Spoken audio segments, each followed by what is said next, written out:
The Farmers Insurance Open has been the best slot on the West Coast swing for a while, snuggled right between the AFC and NFC title games and Super Bowl week. The sports world will be free to focus on Torrey Pines throwing the latest return of Tiger Woods, throwing some good weather, and it'll all add up to TV ratings gold. Our Monday team coverage starts with Rick Willis and the weather. With the recent passing of legendary KUSI meteorologist John Coleman, I think back to one of his favorite things to do. That was to predict the weather out here for the golf tournament at Torrey Pines. And believe it or not, it's not as easy as you think. I mean, the weatherman's got it wrong every day, so it's supposed to rain, but, you know, who knows? But how dare you taint the Messiah at the Mecca of weather forecasting. John Coleman joins us now from the weather wall with a timely retort. Mr. Coleman. I love you, Tiger. Both on and off the golf course. You're a hero of mine. I love all that stuff you do. Woo, you're the man. He was a legend. I mean, he's the guy that invented the Weather Channel. And, you know, to take weather to be just a 3-minute thing on the newscast, you know, in the evenings to a 24-hour weather channel, it's extraordinary how one man had an idea. And next thing you know, I mean, weather is like one of the most popular jobs to get. While Mr. Coleman made predicting the weather at Torrey Pines look easy, according to PGA meteorologist Stuart Williams, it's not. Obviously here, the big thing we want to avoid is the marine layer that you're famous for. Up here on this cliff here at Torrey Pines, I mean, I was here a couple years ago, and you know, we really socked in and lost a whole day, because it just wouldn't burn off, and then as soon as you got off here and went down to Del Mar and all that, it was just cloudy. So, you know, those little things, you know, has huge impacts on golf tournaments. I know what the rest of it is for your darn golf tournament, but I'm not going to tell you because you make me mad. For more on Torrey Pines, here's Allison Edmonds. Monday afternoon, golfers teed off with Charlie Hoffman for a cause. I never dreamed I'd be able to give back to the local community in which we live in, and being able to give back to San Diego Junior Golf, Pro Kids Golf, and cystic fibrosis is something bigger than dreams for me, and it's an amazing feeling. Joining the cause were locals like Scripps Ranch alumnus Sander Schauffele and the most famous San Diegan of all time, Lefty. I'm friends with Charlie, and he does so much to help the community that it's fun for me to help out, and it's also a great chance for me to see the golf course here at Torrey North, which I've only played once.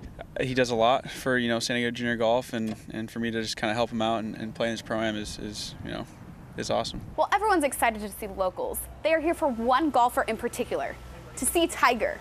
And what has he done for ticket sales? Increased them by 20% since he was here last year. Tiger brings an aura around him, and it definitely generates the fanfare, which is for golf is what you want. I think it's big for the tournament here, certainly to have him in the field and to have the crowd support come out and support this tournament. He draws a crowd, draws TV ratings, and it's great for the game to have him back. From Torrey Pines, Allison Edmonds, KUSI Sports. Way to go, Allison. During the 5 p.m. newscast, Claremont defensive end Michael Azevedo made his college decision known to everybody. All 16 schools were interested in him, but they were all watching KUSI this afternoon. All right, drum roll, please. You ready? Yes, sir. All right, I will be officially committing to Princeton University.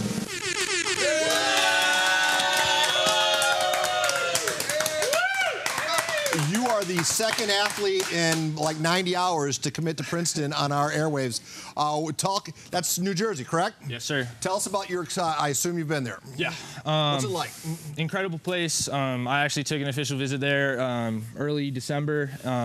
Just an incredible place. You know, obviously it's the #1 school in the entire nation, probably the entire world. And that's just an opportunity that you can't really pass up. I felt great with the coaching staff there. I felt like I fit into their scheme as an athlete as well as just a person. I think the main thing that stood out to me was just the players on the team and the other commits. Just incredible people that, you know, will be like brothers to me. I think it was Thursday of last week when a guy by the name of Ike Hall was seated in this chair beating you to the punch. Yeah. How well do you know Ike? Ike, so we actually went on our official visit together. We trained together at my trainer Alex Johnson's, and he's like a brother to me. We're really good friends, and we've kind of been talking about this for a long time, and I think we've been leaning towards it for a long time, and it just felt right.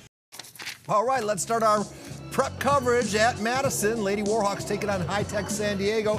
In the first half, Madison's Megan Irwin drives and works a difficult angle off the glass for 2 of her 11.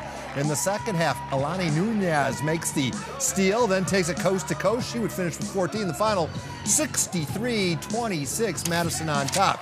2 of the top 5 teams in their division meet on the pitch at Cathedral as they host Olympian in the 37th minute. The Olympians' Yawa McNeil finds the corner of the net to tie the contest at 2 and stays that way until the 72nd minute when Cathedral's Megan Jankowski boots the deflection into the net for the game winner. Cathedral 3-2 winners. Jumping into the Parkway pool, Eastlake taking on Hilltop in the first quarter. The Lancers, Danny Diaz turns around and scores to get Hilltop on the board. Titans Serra Sandberg assists Anise Aguio with one of her 2 goals. The final 9-2. Eastlake wins it. Over at Las Palmas pool, Bonita Vista taking on Oceanside. Second quarter action. Lady Barons Megan Slovansky finds teammate Giovanni Akita as she gets a nice backhanded goal for her second of the afternoon. Later in the fourth, the Barons continue with their streak as Yolanda Plata gets the pass off Ariel Austin, and she too gets a nice handed backhand goal. Final 13-2. Lady Barons on top. Staying at Las Palmas, Mar Vista taking on Serra. We go into the first quarter as the Lady Mariners, Milani Clamp pitches the ball back to Lindsay Rector, who scores her second from 10 yards out. Moments later, Clamp gets a deep pass to Shaylin Wagant, and she makes a nice drive towards the net to score. The final 10-2. Mar Vista wins it. We'll finish up with one more from the Lady Q-Dogs. Serra taking on Orange Glen.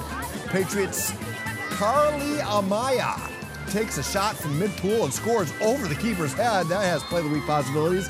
The Conquistadors, Catherine Schneider and Ashley Pease, though, both finished with hat tricks to lead Serra to a 17-3 victory.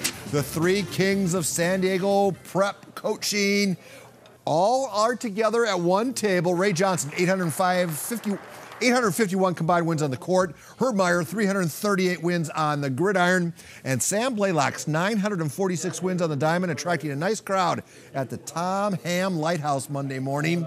Let me do the math for you. That's a combined 2,986 wins. Southern Cal Regionals, we played against Dominguez High School for the championship. They had Tyson Chandler, Tyson Prince, and we lost by 5, but we gave them a heck of a game. We came closer than anybody else. The very first year that I coached, we won the San Diego Lions Club tournament. And I caught a lot of flack for that of guys that had been coaching for years and hadn't won anything. And we won that tournament. My first CIF championship, the elation that I had to winning it all. I even ran out to the mound with my arms up in the air and celebrated like a kid. And in fact, in that game, it was my starting pitcher was Darren Balsley, and the other team, Point Loma, their starting pitcher was David Wells.